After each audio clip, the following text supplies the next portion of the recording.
1980-89 का काल यदि हम लेते हैं तो इस काल में भारत में तो सत्ता परिवर्तन हुआ, लेकिन फिर भी उसके बाद ही प्रयास जारी रहे।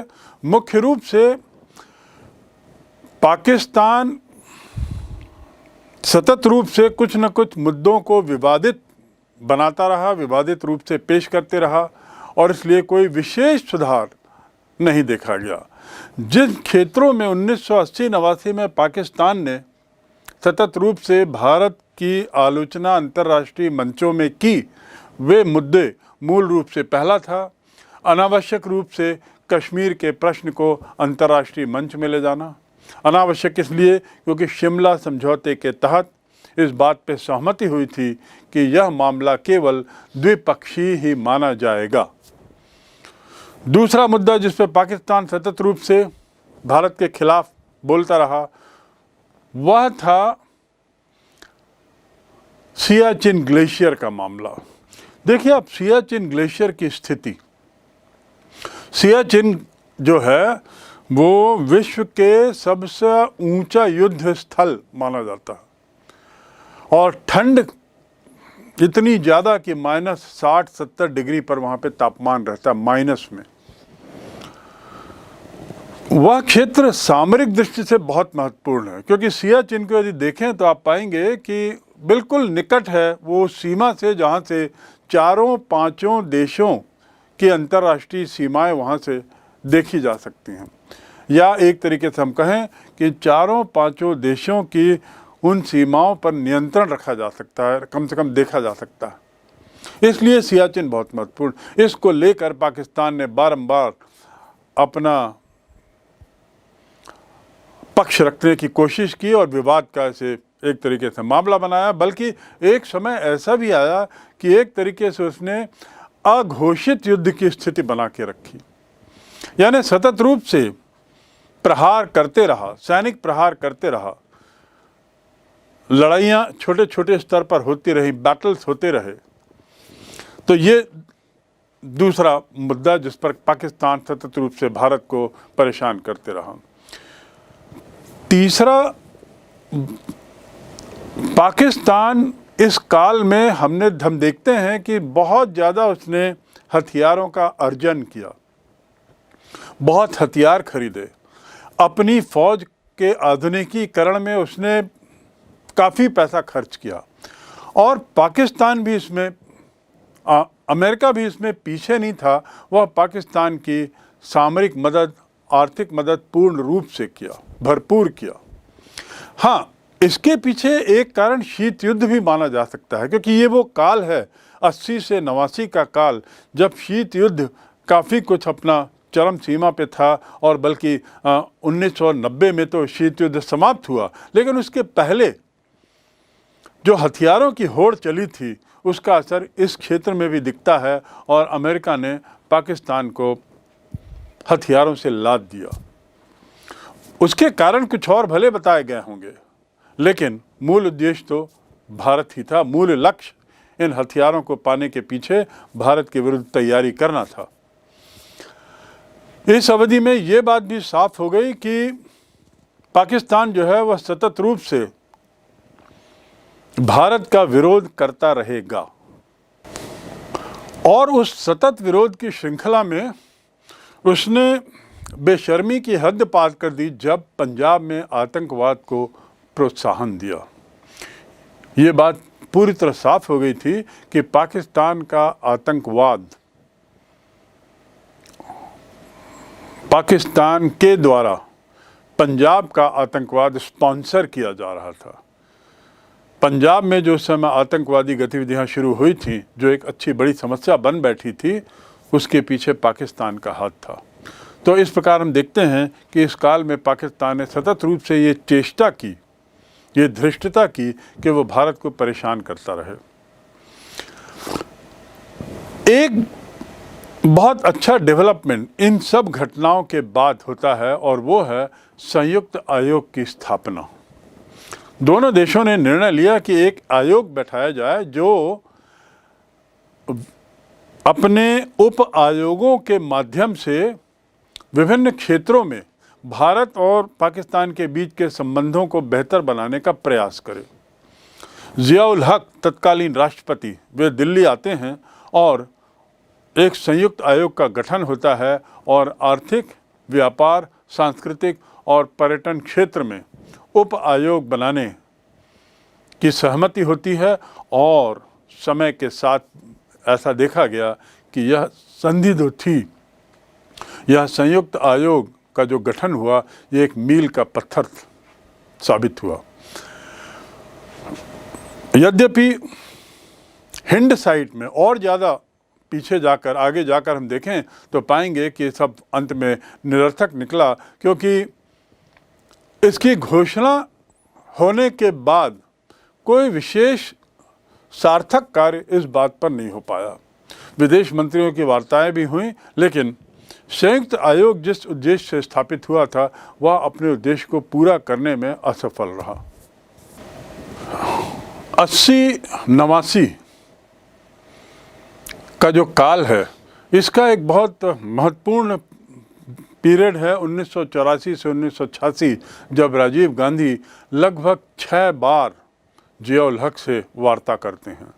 पाकिस्तान के राष्ट्रपति ज़िया-उल हक से 6 बार वार्ताएं होती हैं, जो इस बात की ओर इशारा करती हैं कि भारत मित्रता का हाथ बढ़ाने में कितना सीरियस है। लेकिन सभी तरह की सहमति होती है, पर यह सहमति जो है केवल शब्दों तक सीमित रही।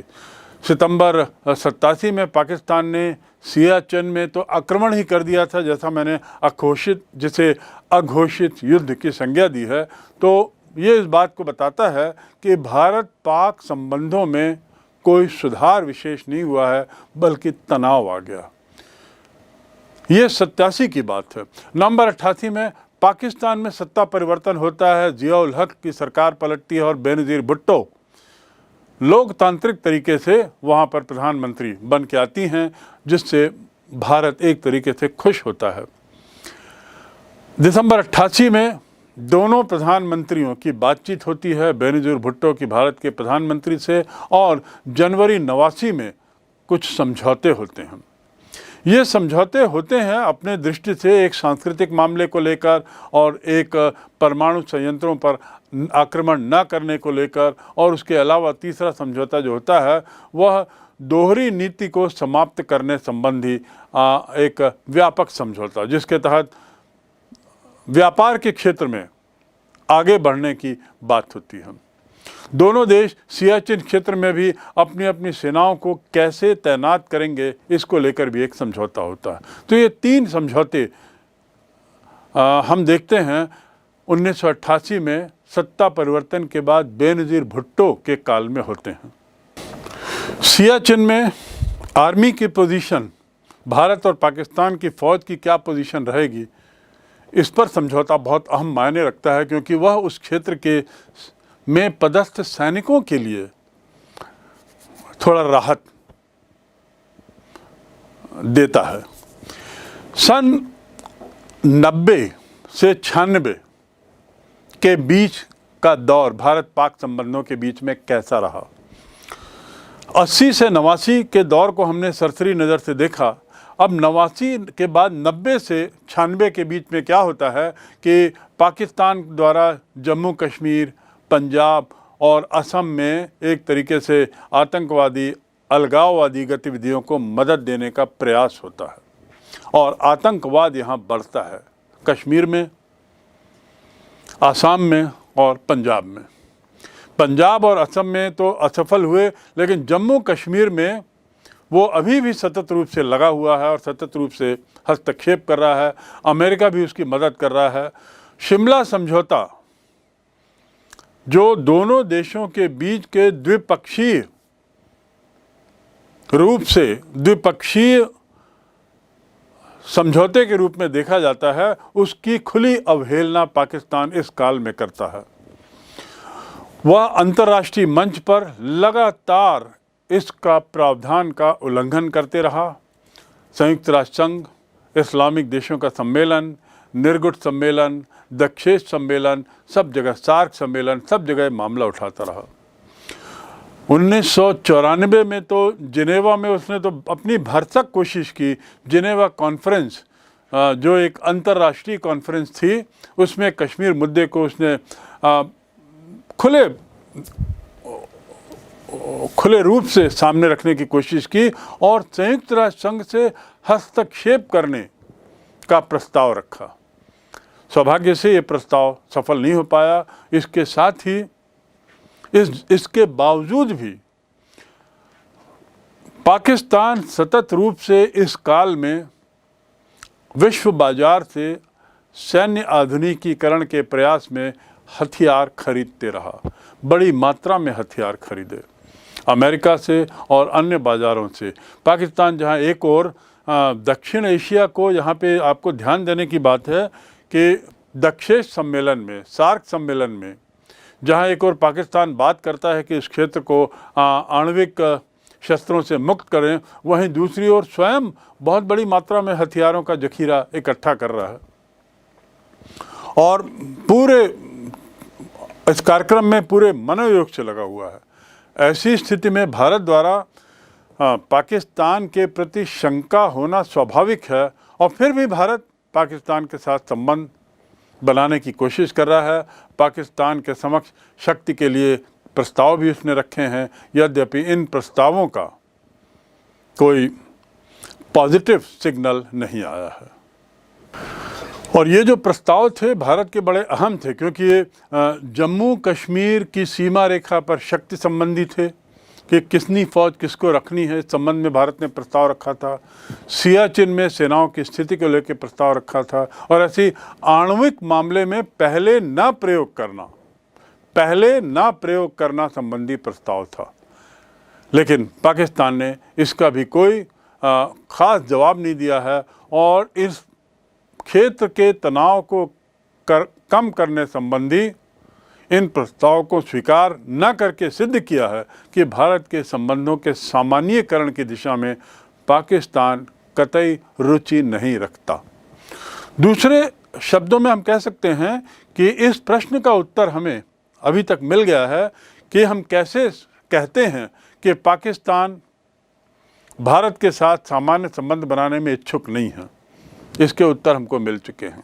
हमको इस बात का भी, इस प्रश्न का भी उत्तर अब तक मिल गया है कि हम कैसे कहते हैं कि भारत सतत रूप से पाकिस्तान के साथ मैत्री संबंध बनाने के प्रयास करते रहा है। इसके उदाहरण सन 72 से लेकर सन 90-96 तक के कई उदाहरण की हम चर्चा कर सकते हैं। और जो की है, जनवरी 95 में पाकिस्तान ने दूतावास भी बंद किया।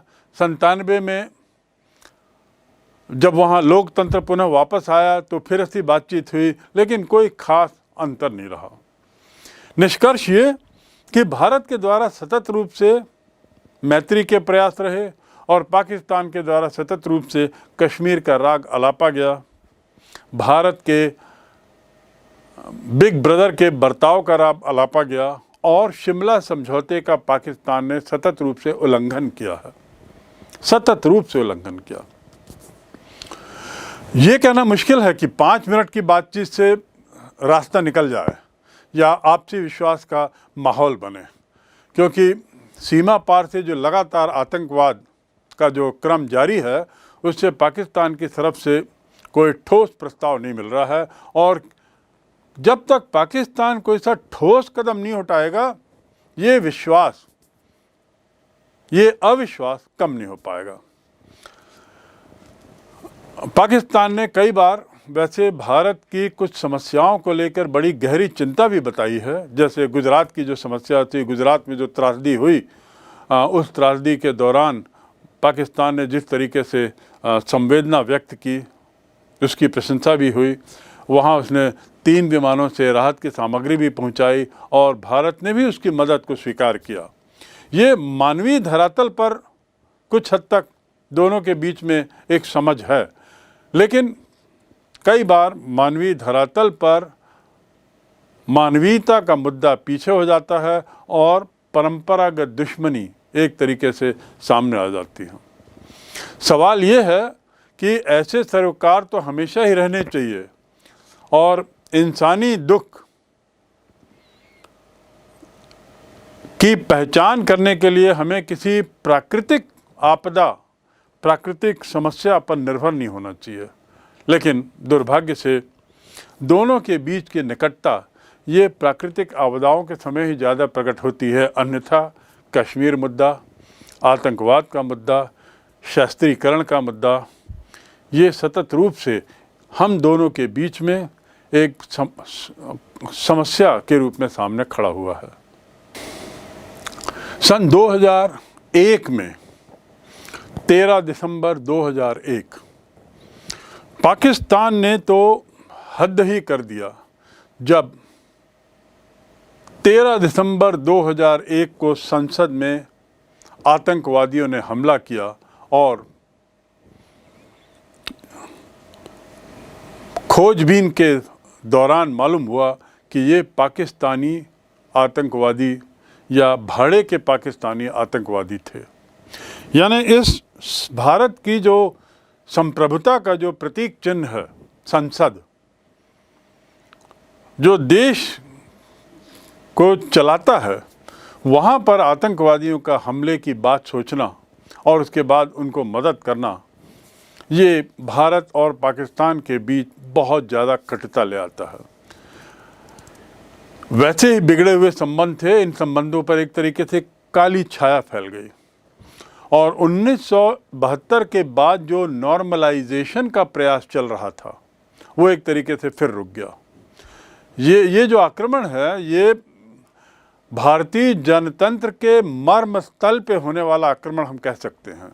भारतीय जनतंत्र का प्रतीक चिन्ह तो संसद ही होगा ना, वहाँ पर आक्रमण करना, भारतीय जनता और भारत का नेतृत्व ये इससे तिलमिला गए और परिणाम क्या हुआ कि सीमा पर फिर तनाव, सीमा पर फिर गोलीबारी और फिर जो दोनों के संबंध और बिगड़ते ही चलेगा। आरोप प्रत्यारोपों का दौर फिर शुरू हो गया। 2001 से लेकर अब 2020 या 2021 20 वर्ष हो चुके हैं।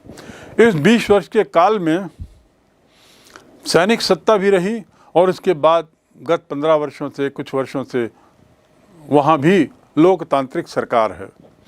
लेकिन इस लोकतांत्रिक सरकार होने के बावजूद ये बात स्पष्ट है कि वहाँ सैनिक सत्ता हावी है, कट्टरता हावी है वहाँ के शासन प्रशासन में। और ये सैनिक और धार्मिक कट्टरता ने वहाँ के राजनीतिक ढांचे में जिस तरीके से दखल रखी है, अपनी पैठ बना के रखी है, वह वहाँ के लोकतंत्र की सफलता पर बहुत बड़ा प्रश्न चिन्ह उठाती है।